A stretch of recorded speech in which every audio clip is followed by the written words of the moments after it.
নন্দলাল তো একদা একটা করিল ভীষণ পথ, স্বদেশের তরে যে করেই হোক রাখিবেই সে জীবন।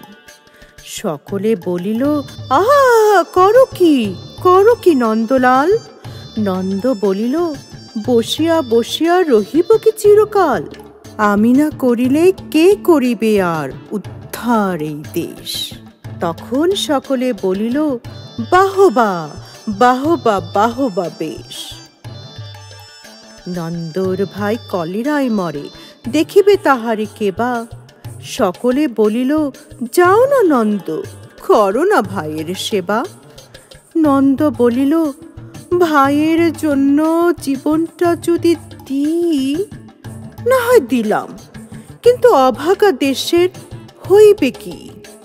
বাঁচাটা আমার অতি দরকার, ভেবে দেখি চারিদিক। তখন সকলে বলিল, হাঁ হাঁ হাঁ, তা বটে ঠিক। নন্দ একদা হঠাৎ একটা কাগজ করিল বাহির, গালি দিয়া সবে গদ্যে পদ্যে বিদ্যা করিল জাহির।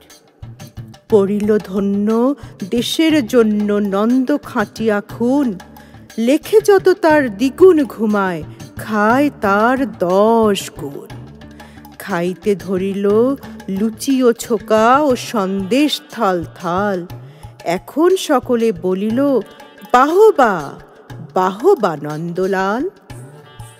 নন্দ একদা কাগজেতে এক সাহেবকে দেয় গালি, সাহেব আসিয়া গলাটি তাহার টিপিয়া ধরিল খালি।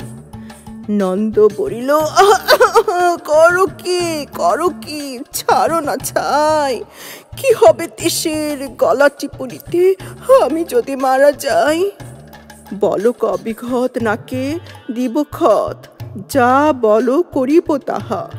তখন সকলে বলিল, বাহবা বাহবা বাহা। নন্দ বাড়ির হতো না বাহির, কোথা কি ঘটে কি জানি, চড়িত না গাড়ি, কি জানি কখন উল্টায় গাড়িখানি। নৌকা ভীষণ ডুবিছে ভীষণ, রেলে কালিশন হয়, হাঁটিতে সর্প কুকুর আর গাড়ি চাপা পড়া ভয়। তাই শুয়ে শুয়ে কষ্টে বাঁচিয়ে রহিল নন্দলাল।